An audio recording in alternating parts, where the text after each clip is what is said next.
Hi, good morning. Welcome to a new episode of ETRetailCafe by ETRetail. To beat your Monday morning blues, we have with us Krishnan, who is the CEO of Samsonite India. So, JK is wearing blue though. So, welcome to ETRetailCafe, JK. Tell me, how did your journey in retail started? Okay, thanks, Charu. Retail journey started in 1990. Okay, it wasn't really called retail at the time, and I was doing my BSc in Cochin, and a friend of mine suggested that I come and meet his boss. So he used to work at VIP at the time, the luggage company, and I went met his boss. He offered me a job, and he offered me a job in Bangalore, and I started my journey, in retail in Bangalore. That was in the luggage industry in Bangalore in 1990. Oh my God! So your friend asked you to join industry.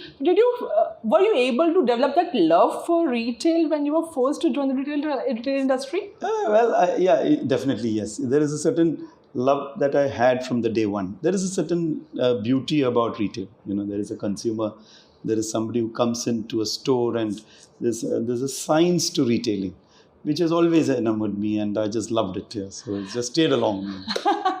So 33 years in the same industry, you must have seen the industry evolving and the consumer behavior changing. Can you tell us something about that? Oh yeah, it has changed a lot. Generally in India, most industries, retail has changed, has evolved. Initially, retail in the early 90s used to be traditional stores, where you had a counter in luggage business. I don't know if you meant been born at the time, but there were these counters behind which luggage was stored, and the salesperson would put the luggage onto a counter, open it up for you. Today, you don't have a salesperson doing that for you. You go touch, feel, and buy. So I think that has one thing that has changed, is that today the consumer wants to touch and feel the bag, not just see a bag that is shown or she's shown. That I think is the biggest change in retail, that you want to touch and feel. When it's in offline retail, when it's on e-commerce, you want to click and go deeper, read, buy. Yeah. So that's changed a lot. And how has consumer behavior changed? So consumers have become definitely more discerning. The consumer of today has so much of choice. And every company in any business understands that they are not the only person in the business. The consumer has a lot of choice. And even within our own organization, you see we are a multi-brand, multi-category company. So there is so much of choice that is offered. Now, when you have multiple choices, retail is what educates somebody, because finally buying something is a decision. And decision making is picking between alternatives, picking between the choices that you have. And retail plays such a large role in that, in influencing that decision. So that consumer has more choices, consumer is evolved, consumer is well-traveled. These days, they know what they're looking forward to, right? Yeah, yes, of course. Today's consumer, especially in the luggage business, extremely evolved. India has changed so much. Yeah. Travel has changed so much in India. The amount of travel that each person does is so much. So, and let's face it, that if there's one thing that opens minds, it is travel. And with people traveling more and more, they understand exactly what they want. And only companies that understand what they want survive. My company has been, Samsonite has survived for 113 years. So obviously we've understood that very well. So challenges must be different at that point of time in the luggage industry as compared to that of today's. What were the challenges at that point of time vis-a-vis the challenges that the luggage industry faces today? See, those days, luggage at those days, in the days that I started, was mostly, they were horizontal luggage, where you would hold it. Yeah. There were no wheels. Yeah, and so remember from then to now, when you have double wheels, when the luggage walks alongside you. Earlier you used to carry your luggage. Yeah. So the product has changed a lot. The consumer at that time looked only at strength in a bag. Even if the bag was heavy, it was fine as long as it was extremely strong and secure.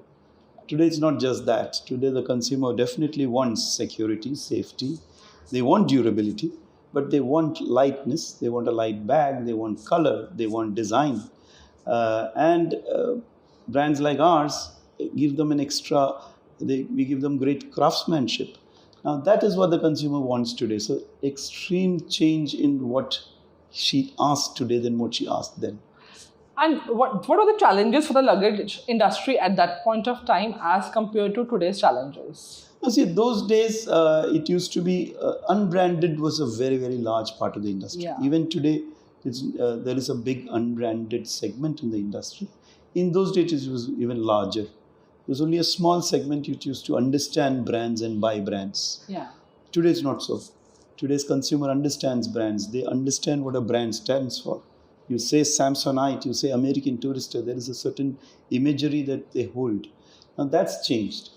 In terms of the needs, like I said, today they want something that is the best in terms of not just in terms of design, also in terms of all the other benefits that I spoke about. So the challenge for companies like ours is to keep continuing to give them what is the best. And even before they know that they want it, it's our job to give it to them. That's so you are strive. trying to stay ahead of the curve that way. Definitely, that's my job. Yeah. So tell me one more thing. I want to know from you that retail industry has evolved, as you say. Where do you see the retail industry going 10 years from now, maybe? See, industry has, in terms of a retail experience, today people don't come just to shop. Yeah, it is today going to buy something has to be an experience for the person. Now that's my job. Yeah. That if somebody enters a Samsonite store, they want to they just don't want to buy a luggage. They want to understand what they are buying and why they are buying what they are buying. Premium brands like ours, we give multiple features in each bag. Now they need to know what they're paying for, and that's going to increase. The consumer is going to get more and more demanding. If you are putting in a feature and you're expecting the consumer to pay for that, it's our job to keep justifying that to them. Yeah. On why does the bag have that feature and what is the benefit that they get. Yeah. So that I think is going to increase. Okay. So when I talk about your journey, career in retail for 33 years, it has been the same industry for such a long time, right? So what were the values that you have picked up during these 33 years course of action, and how are you implying and helping the future leaders to learn from you? See, in my case, while I've been in the same industry, I've been fortunate to work in different geographies. Yeah. So I worked all over India. After about 13 years of working around the country, I moved into international business. And then for about 10 years after that, I was in international business. So I used to travel across, I've traveled almost about 50 odd countries, selling luggage in those countries and understanding consumer needs. So, needs alter a little. While the basics are the same across the world, there are certain specifics that are there for each country. Yeah. So I've learned to understand those very quickly. Yeah, and I think that what I picked up, one thing from all these journeys is to look for those nuances and what is it that particular group of consumers want, and to see what is it in my company that I have that can satisfy that need. Now, this is something that applies anywhere. Now, I have been CEO India for 7.5 years now, but India is also so different. You move within India, you have different groups of people. Yeah. And that adaptability of a business person is something which I picked up because of my relocations to different countries in the world, and working in different countries in the world is something that I keep telling people is a very key thing that they need to focus on. That ability to adapt, ability to understand nuances, and ability to appreciate those differences, and to adapt your product and company to those differences. That's something I have picked up. So when you hire, employees for your own organization, do you look for all these qualities in a person? Oh yes, adaptability. I think adaptability is a key thing that we look for. Because that decides how you can actually understand different needs. See, finally, we are all in the same. Anybody in my company, I think we've got about 3,000 people working in my company today in India. And each one of us has to understand the consumer. That's where it all starts and ends. And that you can understand only if you're keeping on listening. You've got to have your ear to the ground. You've got to keep listening to the consumer. And main thing is to see those differences and understand those differences. So when you talk about adaptability, I'm sure you must have also adapted yourself to the technological revolution that came here in the retail industry. Yes, not just in retail, in business. If you look at how business has changed, it's not just about how a store has changed. That obviously has changed. I mean, in the times that I started, there were no malls. Yeah, the malls brought in a different way of buying for a consumer. It gave a huge opportunity to brands like ours to display your products in a much better ambience. That obviously we have all adapted, and global companies like ours, there were countries which are ahead in terms of retailing. India caught up very fast, but there were countries. So in our case, we've been doing this in many other countries, so we could quickly adapt. How buying has changed is that today people do not just come to a store and buy. They do their research online. A lot of people who buy in offline stores today search online, understand what they want. So when they come to the store, they already have a lot of knowledge. Yeah, and even if they don't have knowledge, they are standing right there. The internet is at their fingertips. So it makes the consumer so much more knowledgeable than earlier. That helps. So they understand the certain things that we say, that we do. And I think that is going to only continue. More and more consumers are going to research about what they buy. So technology, when we talk about technology, technology is evolving a lot in the retail industry. AI has come into the play, robotics has come into the play. And what if technology replaces your job one day? What will you do? Yeah, see, we are in a business of luggage. You'll travel is something that's going to grow. People are going to travel. Yeah, people are actually going to travel even more. Now, one product that just cannot be replaced by any AI is luggage, because you've got to put your clothes in something and No, I'm talking about you. the person. No, see, I'll tell you, consumer understanding. It is understanding of human behavior. Yeah. Now, as long as remains the essence of any job, human beings are going to be extremely important. It will take one human to understand another human. So most of what I've told you in the last 10 minutes is about that. It's about understanding human beings. So I don't think human beings can ever be replaced. We will use AI, we will use technology to make our jobs easier, to do more than what we're doing today in a day. But I don't see human beings being ever replaced. So which are the new technological innovations that you've seen the luggage industry going ahead? Oh, lots of them. If you look at the kind of Samsonite products that we've launched, today your locks are fingerprint locks. We've launched a line where you don't need to remember. There was the days when you used to have a key. Later on, it became a number lock. Yeah. Now you can just use your fingerprint. So you can store up to 10 fingerprints on a bag, and you can use your fingerprint there. You've got a lot of our products have got a weighing scale attached to that, so you don't need to. Weight is something that we're all concerned about. So these are all additions that have come, and these are all over and above just using great wheels or great handles. We've tried to bring in those small. See, as a company, Samsonite does not believe in adding features for the sake of adding features. We look for those consumer needs and just bring in technology to solve those needs. Oh, that's nice, Tiki. Yeah. Where do you see Samsonite 5 years from now? In India? Yeah? Yeah, in India, it's already, both our brands, Samsonite and American Tourister, are amongst the most loved brands in the country. American Tourister continues to be India's biggest brand for a few years now.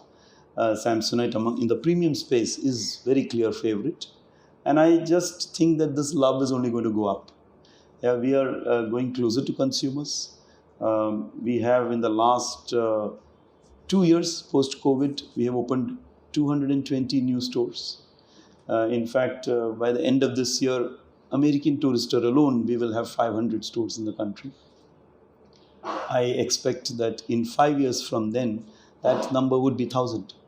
So we will double in 5 years. And why I'm saying that is because India has changed a lot. Smaller towns in India have become very, very important markets for companies like ours. So I see American Tourister as a 1,000-store network 5 years from now. I see Samsonite as a 500-store network 5 years from now, because there are a lot more people who are going to buy Samsonite and American Tourister. When you have the world's best brands that are going to be available to them in the country, I'm sure that's going to happen. Oh, that sounds great. So before we wrap it up, JK, I want to have a rapid fire with you. I'll be throwing up the questions. You have to answer them quickly. So my first question is, tell me, which is your favorite retailer or retail brand that you admire a lot, and why? Oh, I love, one of my favorite brands is Uniqlo. I love Uniqlo. They're in India now. Yeah. I've been buying it even much earlier before they came to India. I think that's one I love. I love the way they display products. I love their products. So I think Uniqlo is something that I love. Okay, JK, what if you would not have been in the retail industry? What you would have been doing? Oh, surprising, but I would have been a history teacher. History teacher. I love history. Most of what I read is history. Most of what I watch is historical fiction. If I have to watch fiction, I somehow love. I don't know. That's been a weakness, and I love reading about what happened, and I think history can be a great teacher of the future.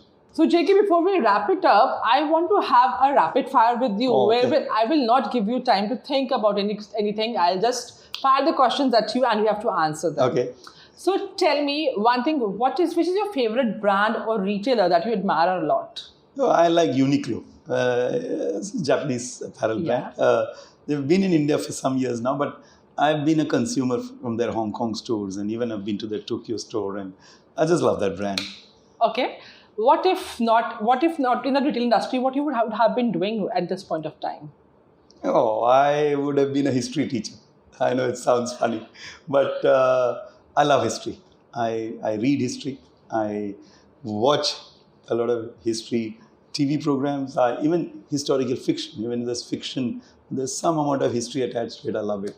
So yeah, that maybe that's what I'll do once I retire. I'll teach history. You studied BSc. You are into retail and want to be a history teacher. Yeah, that's what. Yeah. That's interesting. Management is something that came along, and I studied physics, then studied management as I worked, but what I'll do next is something different. Become a history teacher. Yeah, why not? I could be a good history teacher. Yeah. So JK, tell me, what if not in the retail industry? What you would have been doing? I wasn't funny, but I would have been teaching history. Yeah, I would have been a history teacher. I love history. I love reading history. I watch TV programs which are history-based. Historical fiction I love. I do all that. So, yeah, maybe you studied BSc, then into retail, and then you want to be a history teacher. Why not? To the next phase, yeah. In the future. Oh, that's nice. Yeah, yeah. So tell me one thing. Everybody knows that, JK, you are the CEO of Samsonite India. What do you do in your free time? Nobody knows about it. Oh yeah, I honestly don't have much of free time. That's something that my wife keeps reminding me. There's less of free time. I work very, very hard. But yes, we travel. We love traveling. Both Rashmi and I, we love traveling. Our daughters are abroad. So our last holiday was in Australia. I jumped off a plane. I did skydiving. Oh, nice. Yeah, so I'm amongst those. So you love adventure sports stuff. I generally love all these things. So yeah, we climbed a bridge. I jumped off a plane. We did snorkeling. So yeah, just about anything that we could do. Yeah. That's nice. So JK, tell me one leadership quality of yours that you want other leaders to learn from you. Oh, leadership quality. Well, I don't want to call it leadership quality, but I think one quality that every leader must have is empathy. The ability to understand how the other person thinks. That is very crucial. And leaders with empathy generally are good leaders. And that's something everybody must have. Oh, that's nice. It's a pleasure to have you over here at the ETRetailCafe. We learned a lot from you, JK. And I hope people keep on traveling and buying Samsonite luggage. That Yeah, is. definitely. Thank you so much, Charu. Yeah. It's a pleasure. Hope you also enjoyed this journey with us today at the ET Retail Cafe. We'll continue this journey with other retailers, other stories. Till then, see you again. Bye-bye.